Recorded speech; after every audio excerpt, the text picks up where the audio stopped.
So when you're ready, you can start. Okay. So, good morning to everyone. Um, my senior project that I'm going to be discussing today is going to be a survey paper on deception techniques using honeypots. I'll get started now. So I started with the abstract things. So the importance of deception techniques in cybersecurity is growing rapidly. The need to protect an organization infrastructure is critical, and these techniques are used to secure information systems, a part of an enterprise network.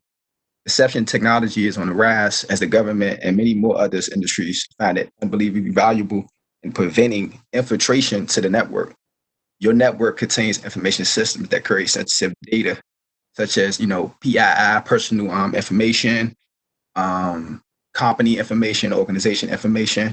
That's very sensitive, and hackers on a daily try to get that information. And setting up a good deception model is very important in this process to just kind of provoke the attacker in a way, but I'll get into details with that soon. Cyber criminals are on a daily hunt to get access to that sensitive data. Like I said, in this survey paper, I will explore different techniques and strategies that are created by models. Deception technology and techniques boost security in the infrastructure to prevent cyber criminals from doing significant damage to the network. Next one. So my introduction, I'll start off with the introduction. Deception technology operates by generating traps, which are also called decoys. These decoys, such as honeypots, mimic legitimate technology throughout the infrastructure. Decoys such as honeypots, can be operated virtually or in real operating systems environment. Deception techniques using honeypots are simply designed to trap all cyber criminals when they think they have discovered ways to steal credentials or escalate user privileges. Deception techniques are designed as models. For example, models containing four or more deception servers, for example, with a centralized deception server. And an example of a model with deception servers, which would be like each server may represent a different location, such as Chicago, Washington, D.C., New York, with the centralized server that is in Delaware, for example. If a trap was triggered in a deception server in New York, the notification will be broadcasted to the centralized deception server in Delaware. This centralized deception server records the afflicted decoy, which will be a honeypot in this case, in addition to the aim of attack used by the cyber criminal. So these deception techniques actually lures the attacker in a way and actually benefits like the creating a security enterprise that a security enterprise with a deception model is great because it can actually have benefits. So even if the attacker actually gets in the honeypot, administrators, analysts, engineers, they keep figuring out ways and they get ideas on techniques that these hackers is using based off the whole deception model. I'll go into details on that as well. Example model with the centralized deception server that I just put together. Washington, D.C., Chicago, and the centralized server in Delaware. So like I said in the slide before, if they get a note, if a deception server in New York gets infiltrated by attacker, it will send out to the centralized server, and this centralized server records everything, records aims of attacks that attacker uses and more. So this whole thing all gets traced back to the centralized server in a way. So this is just like a simple model of just four virtual honeypots that's from different locations that's connected to a centralized honeypot in one location. And this example is in Delaware. So this is my milestone table. Not playing.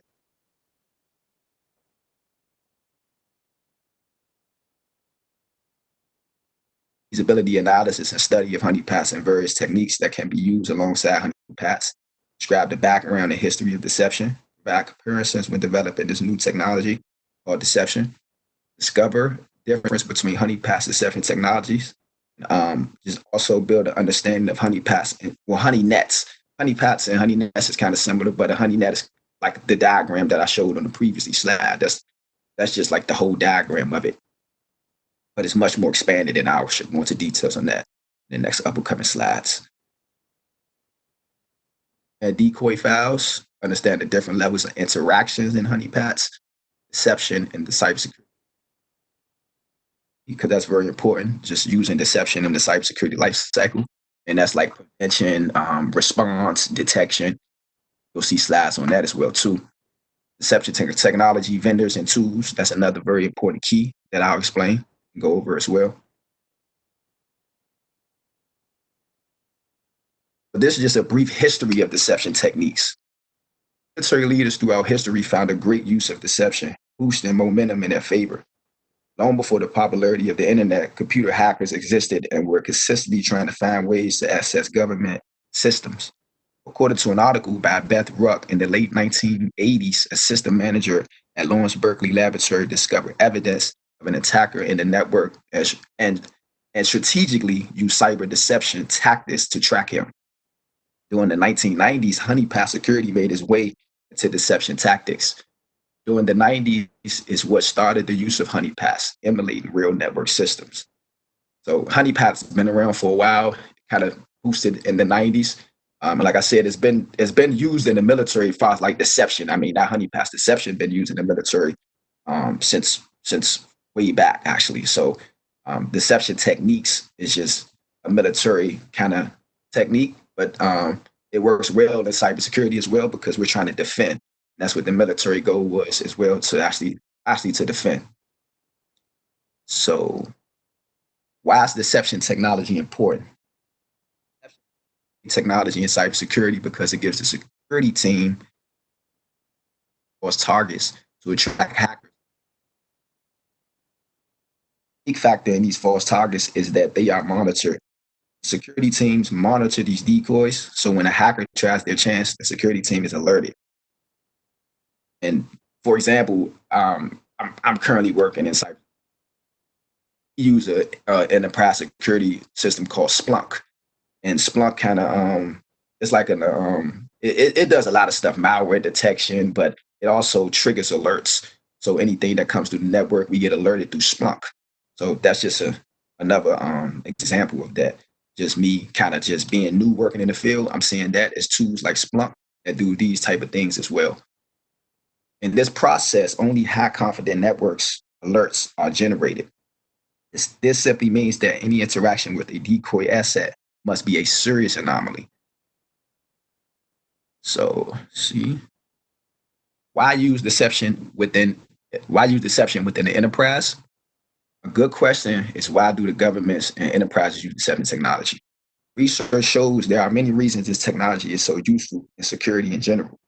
Some main factors include reduced false positives at risk, early post-breach detection, enhanced scale and automate, the ability to provide trails for different devices such as legacy and IoT devices as well. And I'll go into details on all 4 of these main factors as well too. Well, actually being 3, the top 3 is very important. False positives.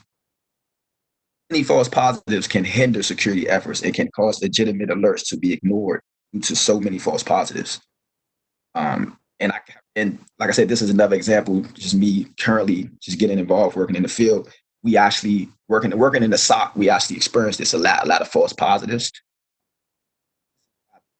As of deception will be great actually. So deception is still relatively new. So a lot of enterprises, organizations haven't implemented it yet. So it's really going to take over the future because false positives is a big deal actually in security operations because it just hinders a lot of time. So deception technology decreases false positives and focuses more on high fidelity alerts, which contains useful data.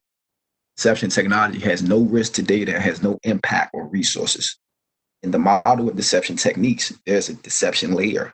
When attackers access their layer, a more accurate alert is generated in which action needs to immediately be taken. This reduces false positives. And early post-breach. Early post-breach detection is important because with these decoy systems, such as honeypots, security specialists can then record behavior and prevent damage on decoy systems. The information recorded on the hacker's attack vectors can be useful to secure the actual network.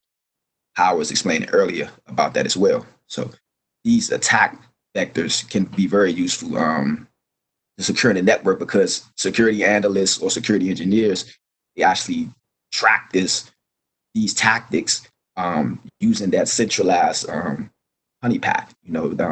These decoys, honeypot sandboxes is another one as well. I'm just mostly focusing on honeypots, but these decoys are actually very important and has very unique artificial intelligence embedded in them now to just figure out things quickly and makes it easy on security operations teams.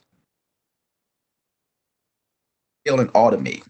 So with deception technology providing automated alerts, this is a huge help to enhance and scale and automate. This limits the cost and budget to handle new threats. And of the technology is what simplifies the scaling, especially scale and automate is a very important, very easy on the overhead of things with adding so much intelligence, basically.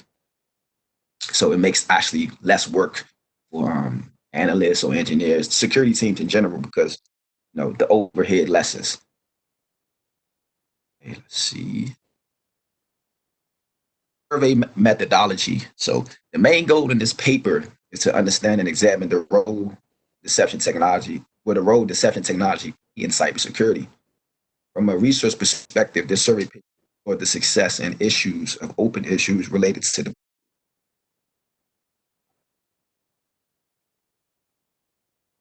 the abstract and effectiveness. These models will provide insights on how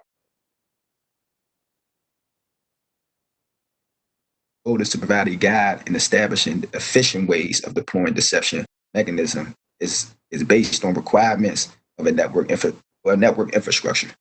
Excuse me. So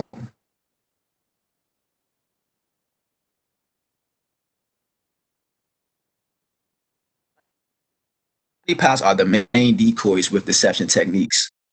Honeypots are fake servers and traps made to look a part of a network. On servers in which it is then connected to the network. Honeypots can lack effectiveness if they are not maintained consistently. Security engineers or analysts must update patches and configurations when needed. Analysts must monitor these decoys such as honeypots because they can be very dependable. Dependable meaning relying on the hacker itself. And so the art of deception using honeypots. Process of deception using honeypots as a technique to trap hackers. Security team is notified by alerts. Alerts are triggered when a hacker scans for vulnerabilities, and those vulnerabilities are found, which malware is then executed by the hackers. Once security teams are alerted of this, the hacker might they might just accept the failure of not gaining access to sensitive data. Let's rely on hackers to look at them as high-value targets.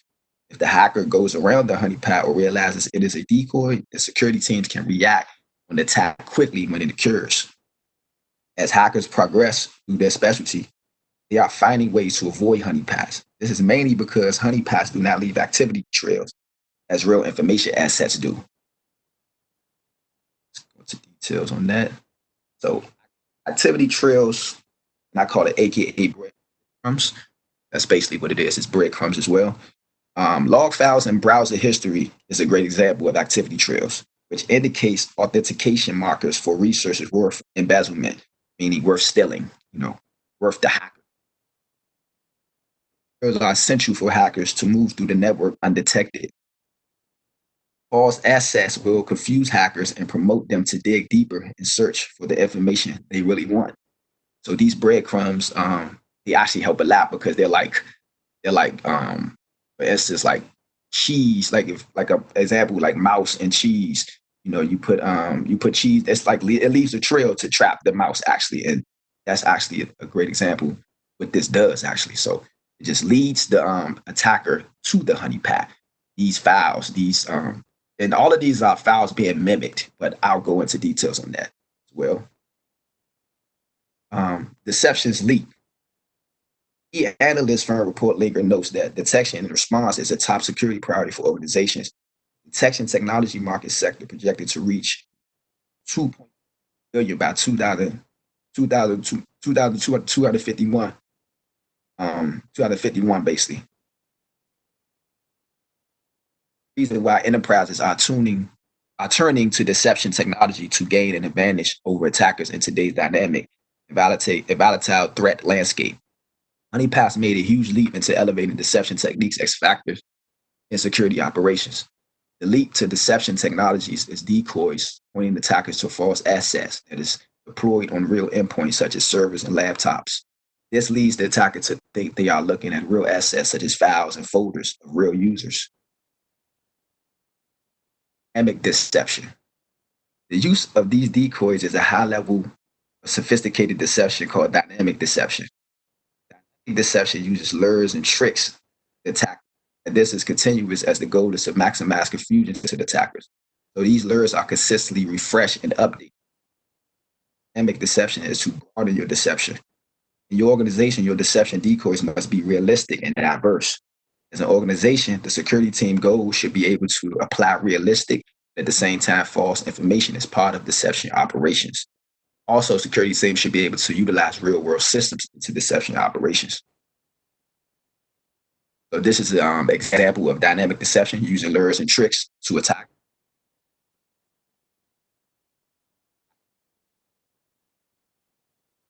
Here's your target assets, and this is a trap. Files and folders that attract the hackers. This is your network over here. And once the threat actor person to the trap, it automatically alerts the security enterprise. Analyst who's monitoring the honeypots, for example, automatically gets the alert. So this just protects these traps, protects the network and target assets as well. So deploy. This is an example. I put this example together in Microsoft Visio. This is a network. On the left is a network before deception is deployed. After deception is deployed. As you can see to the right, you have your decoys. You have your decoy endpoints behind.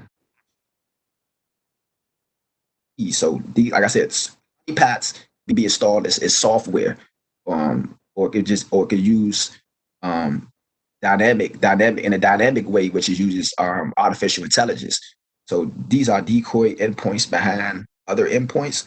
As you see, it could be as many traps in here, and those are basically lures used to provoke the attacker to come in and get trapped in the honeypot.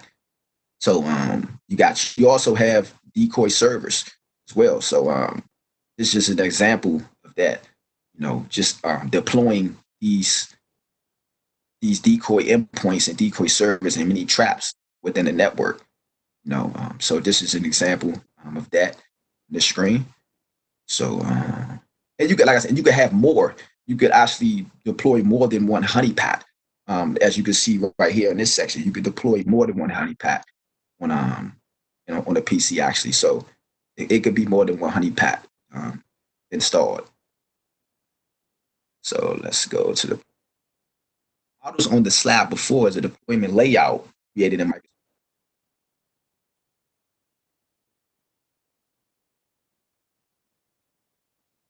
The operations teams install decoys like honeypots on MPs. This automatically creates an abundance of false data along with file shares and browser history. An attack can occur in many type of ways: backdoor, 0-day, and many more. The fact is that most of attacks come through endpoints. In the deployment model, decoys in general use unique artificial intelligence, which makes them appear to be legit. The artificial intelligence program and decoys does great analysis on network naming conventions, in addition to shared folders that create false activity, breadcrumbs, that mirrors real user behavior. Mirrors meaning mimics. Next one. So deploying honeypots. Honeypots is one of the best routes to take when usually implemented into a network for a couple of reasons. Those couple of reasons are early warnings or alerts. and forensic analysis. Those are the main two reasons research shows. To go-to component for enterprises because of the ability to set up multiple fake systems that automatically detects malicious activity, even if honeypot was slightly penetrated. So what will the honeypot mimic is a good question to ask when you're actually building a whole deception model. What will your honeypot? The decision security teams must make is what will the honeypot mimic. This decision is made by determining what can detect the attacker first and early to protect and cover those assets. First and early to protect it will. The decision is made by determining what can detect the attacker first and early to protect and cover those assets. Honeypots can mimic several components such as database servers, web servers, application servers, endpoints, and credential databases such as domain controllers. It is possible to mimic honeypots as advertising ports in your environment that have one or more to mirror certain server types. In addition, honeypots can also mimic Cisco routers, switches, wireless hubs, and other security components. Honeypots interaction levels. So honeypots are known to have interaction levels. So this is another thing to consider when deploying using deception techniques. There are 3 interaction levels: low, medium, and high. Understanding these types is important on how your security operations and incident response workflows will actually. Honeypots imitate listening UDP or TCP ports, in which port scanners can detect. Honeypots do not allow full connections or logins. Medium and high interaction.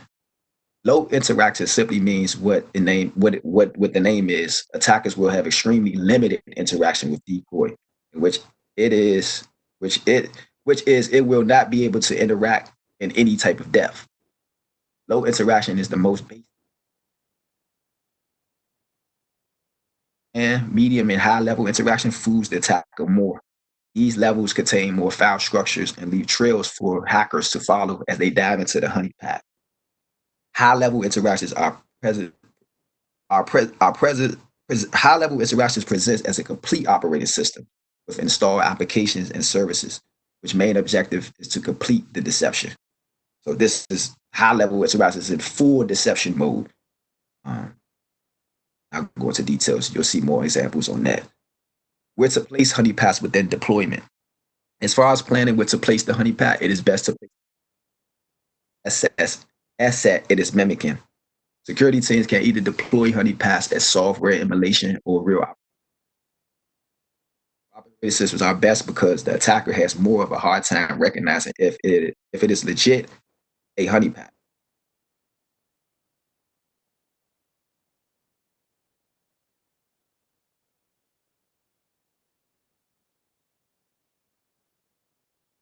Authenticity.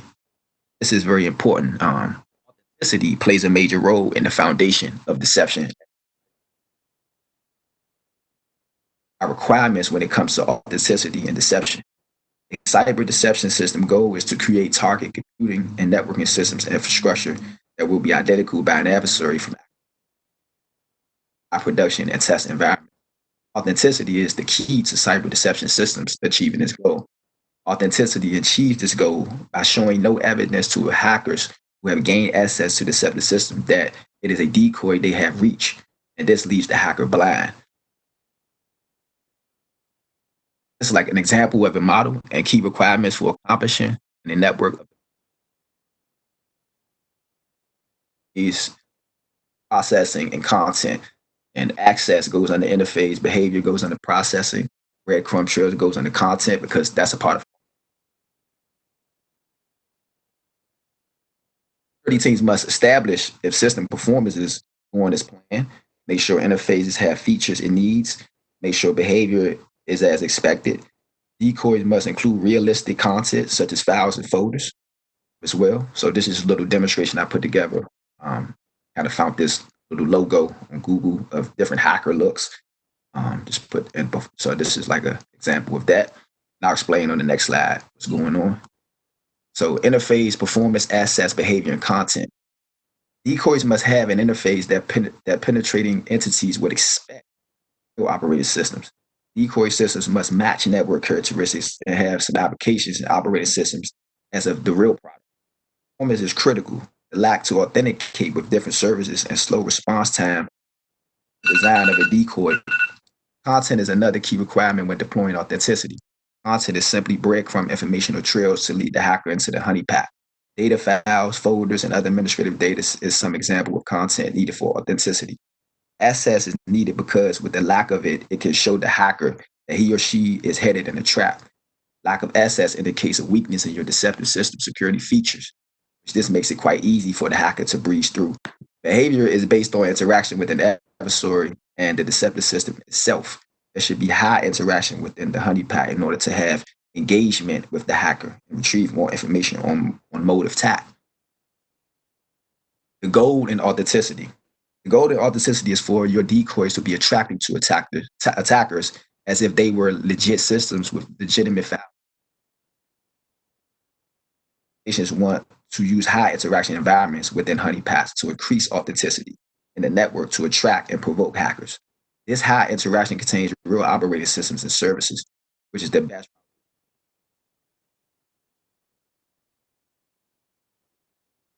As emulation, or you can use real operating systems and applications. And I'll just give a good description on that. Emulation is good, custom emulation is better. Real operating systems is the best for authenticity as a whole. Deception credential lures. Deception credential lures is another factor when implementing deception techniques using decoys such as honeypots. When deploying deception credential lures, there are steps to take for validation, which contains different levels.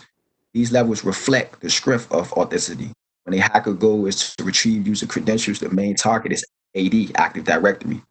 AD contains all user information on the network and is where administrators manage user profiles. To help protect credentials, deception breadcrumbs must verify within AD. Deception breadcrumbs leads hackers to decoys because of intelligent deception. Breadcrumbs can take many forms. Breadcrumbs can be cookies to registry values, to emails, to files, to ARP tables, values, and many more, which includes all fake credentials and fake data that attackers find irresistible. This is the extended to a range of targets. This is when hybrid enterprises come into its needs and technical requirements. When expanded deception, decoys like honeypot regions or segments of a network. These different regions can include data centers, LAN, cloud workloads, remote offices, and example of authenticity extended to a range of targets. So cloud workload, third-party networks, and remote offices require or are all recommended decoy targets to extend authenticity in addition and in other regions. And this little section right here is like the gateway, right? Enterprise LAN and the cloud workload. Enterprise in the system integration, application level functionality, and vendor specific functionality are all considerations when extending authenticity. So next one, deception in the cybersecurity lifecycle and scalability. Deception techniques have been around for many years, but only in the military. With principles of deception now entering enterprise environment, cyber defenders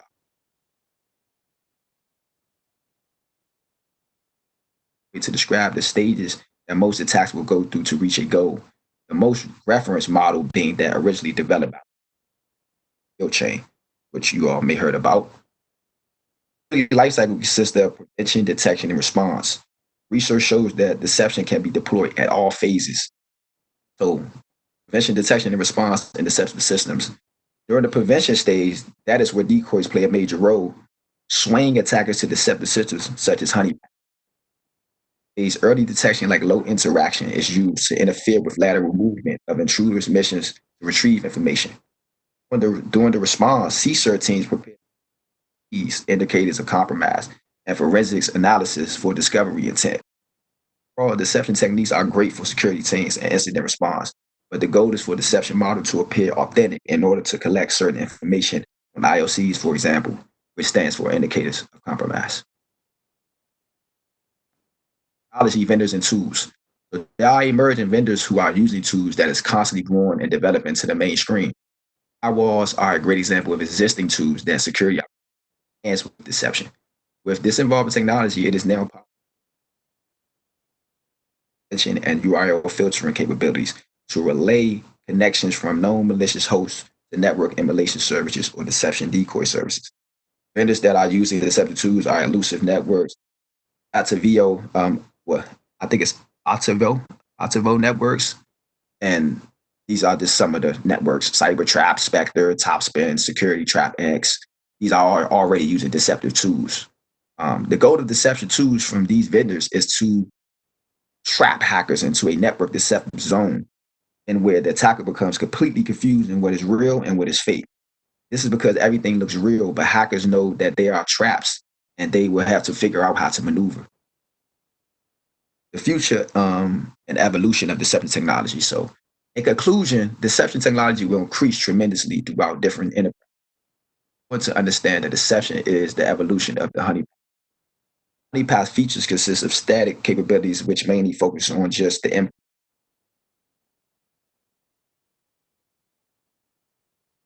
Environment consists of more realistic environments that can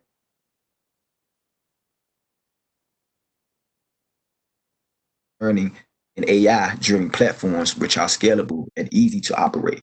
The evolution makes it easier for incident response situations because it's easier to manage for security teams and integrates well with existing security technologies, making it very scalable. And this is just an example, like this is like a tool for testing deception credentials. Basically, if a score of 100 is the worst possible score on this tool, and the score of 10 is the best possible score for legitimate credentials or authentic credential to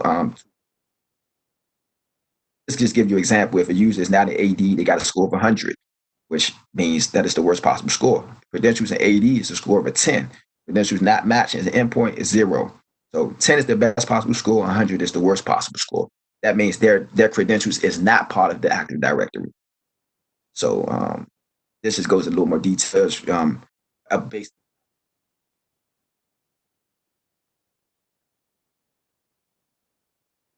I kind of want to finish it off with just explaining the dynamic deception. So dynamic deception is an emerging feature of the future of deception techniques. Dynamic deception is the use of AI and machine learning implemented in deception costs of overhead and security operations. The deception platform is consistently analyzing and adapting deception to meet organizational changes. Market is for deception technology is currently is small, but it will continue to emerge to the mainstream as well. So dynamic deception is on the rise. With deception in general is on the rise, but these dynamic deception is a very big category in deception as well, just because of the extra features that it provides. Let's go. So this is just my future work for deception techniques as an employee in CSERT.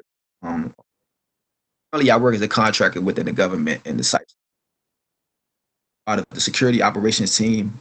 And with me being there for almost a year now, I have encountered major security incidents.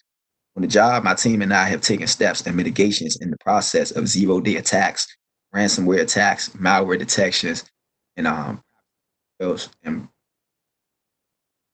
student and employee, I plan to expand my knowledge on the concepts of deployments of deception technology. My goal is to keep improving on helping any organization I work for strengthen their defense against cyber attacks.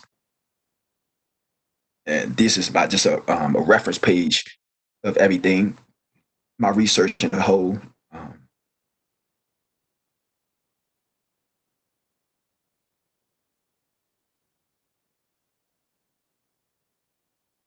Right? So the internet connection was not that much stable. Anyway, so any questions, please?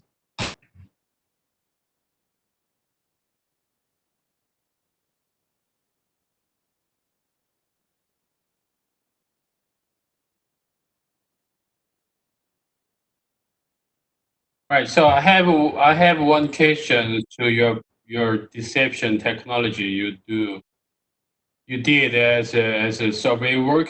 So what kind of deception technology is practically available out there? So if we as a students, right? So if you're trying to implement honeypot server and then trying to get some kind of practical knowledge, then what kind of technology is available out there? Could you explain that? You're saying what type of technology is available, like using honeypots? Yeah, it's a practical knowledge. So, for example, if you're trying to using virtual machine, then there are a couple of virtual machine softwares available, right? So, if you're trying to implement honeypot server and then trying to integrate to the current network, then what kind of systems or what the tools might be available? Right. So that's the one I explained. I kind of explained that in the slide too. Like so the HoneypotBuster is one of them, and I wanted to kind of go into more details. I didn't have. It just couldn't fit. It's a couple of more other tools out there as well, but HoneypotBuster, the one I explained about the scores and like the files like credentials, the honeypot thing that tracks credentials. That's one of them as well. Is it publicly available tools or the system? It is. Yeah, it is publicly available. It's companies already using HoneypotBusters now. Ativo Networks is one of them as well that I mentioned in my presentation. They're already using HoneyBuster tools, and it's used by a lot of people already. Actually, it's like a tool. It's kind of it's a lot of tools that's on the rise, but that's one of them actually. So it's not really too many tools yet. With deception being so new, it's not too many tools out there yet. But HoneypotBuster is like the main tool that a lot of these enterprises are using within honeypots as well. Right. Thank you. So, any other questions, please? Yeah, hi Mark, this is Drew. I know you're Yes. talking about the placement of the honeypot. Can you elaborate on that? Oh, so what was your question again? My question is where do you need to put the honeypots? Inside or outside the network? Oh yes, so the honeypot, so the best place to put the honeypot is close to that. It's close to the assets you're actually trying to protect. So it could be any asset actually. It could be certain folders, certain files, just any asset you're trying to protect within your diagram or your model of your deception model. You want to put the honeypot always closest to the assets you're trying to protect. So that's what I would say to answer that question. You always want to go close to the assets you're trying to protect. Yeah, if that's the case, why you don't put in demilitarized zone? Because what happens if the honeypot is misconfigured? So your network could be attacked, right? If you have zero-day attack, or if the technician misconfigured it. So did you study on that? Right. Well, another thing is you could put multiple honeypots actually. So you don't have to depend on just the main honeypot close to the asset. The honeypots could be set up in different locations, but like I said, you want to make sure that it's a honeypot close to the asset as well. So like I showed in the diagram of the model, I had a picture of where it was like 2 or 3 or more honeypots. You know, honeypots can be servers, so you also got honeypots in the servers as well. So in this picture as well, as you can see, there's three honeypots. So these honeypots can go in different locations, and they're all designed. It depends on your whole design of your network where you could put it at. You see a honeypot here close to the internet. You see a honeypot there close to the servers and the internal network, and you see a honeypot over here by the routers. So it's just about your design. But these honeypots go. All of these are on this diagram here are like assets. So that you're trying to protect. So my question is, this is not HoneyNet network. This is a real network. Am I right? Yes, honeypot. It's a real network. It's an emulation. It's like honeypot is not a network. Honeypot is not a network in itself. It's a part of it. It's acting a part of a network. You know. So the software, the honeypot that you use for honeypots is acting a part of a network. So that's what I would say. I wouldn't say it's a network, but it's acting a part of the network.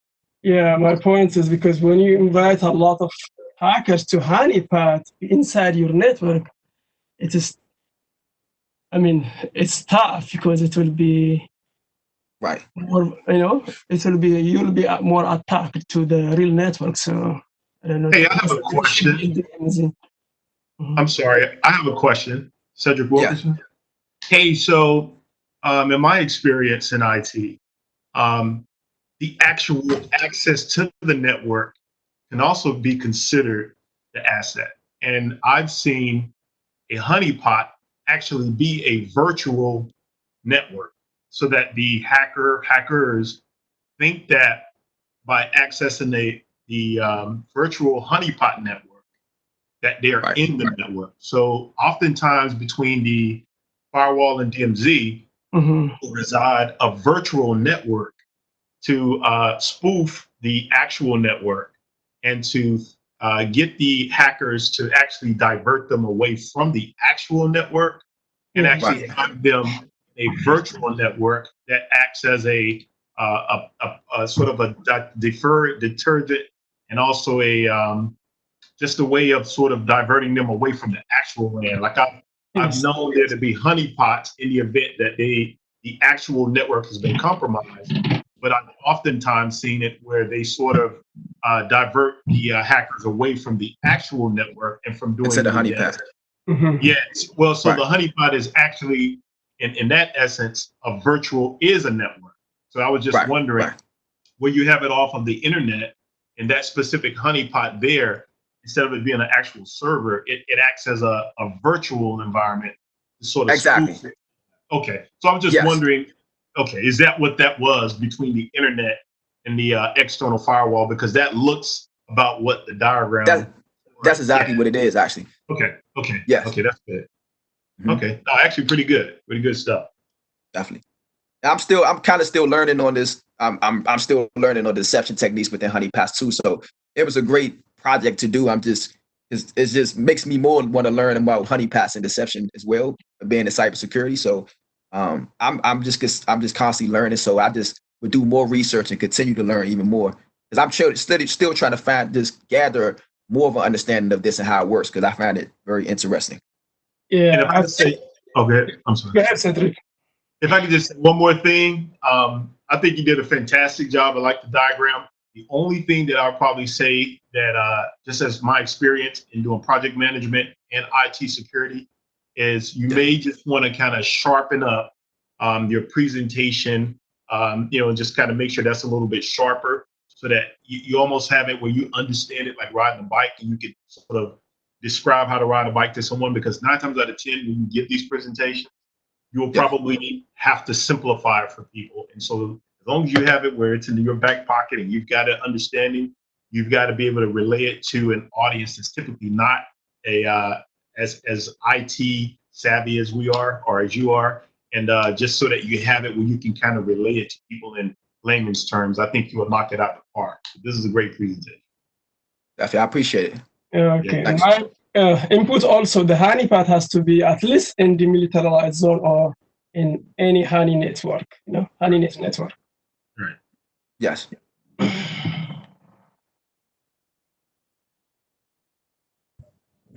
Any other questions, please? So the main idea, I think that's a pretty good comments and the suggestions about his presentation. The main idea of, as far as I understand, that deception technology is not new. However, government agencies, they are highly interested in adapting these honeypot technologies, because I mean the markers presented already, I mentioned already in his presentation, there are so many false positives. So if there are so many false positives, then the technicians are not able to, security professionals are not able to evaluate all the false positives. So that's why they are trying to integrate new technology that are the deception technology into their side, just trying to avoid or maybe bypass their unwanted internet traffic to another sites. Right. So if you do not have any other questions, okay. So I think thank you very much for your presentation, Marcus. Thanks. So we initially have 4 presentations scheduled today. However, one person, there was one person, so he was here at the beginning of this presentation, but he has been kicked out because of I think he has an internet problem. So he's going to do his presentation next week instead. So Then let me just bring up this.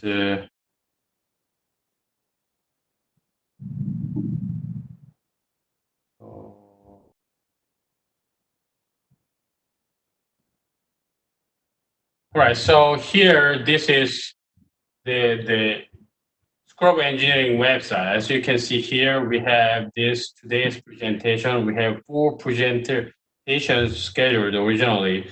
The second presenter is going to do the next week. And then also the next week, April 24th, Friday, we also have multiple sessions. So here, one starting the 10 o'clock, and then the other session starting 11 o'clock. Since we have many students in the departments as the seniors, they are trying to do the presentation almost simultaneously.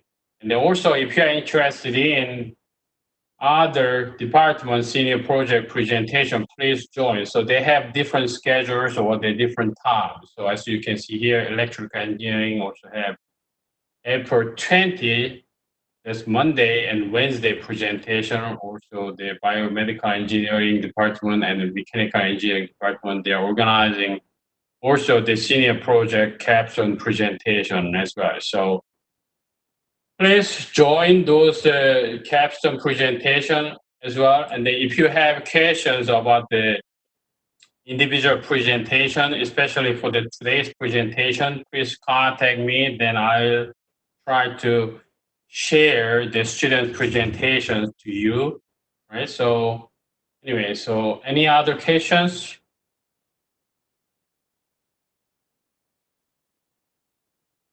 No questions. All right, so if you do not have questions, so okay, so thank you very much for joining today's senior project capstone presentation. And then I also kindly ask you to join the next week presentation as well. Thank you so much. You have a wonderful days.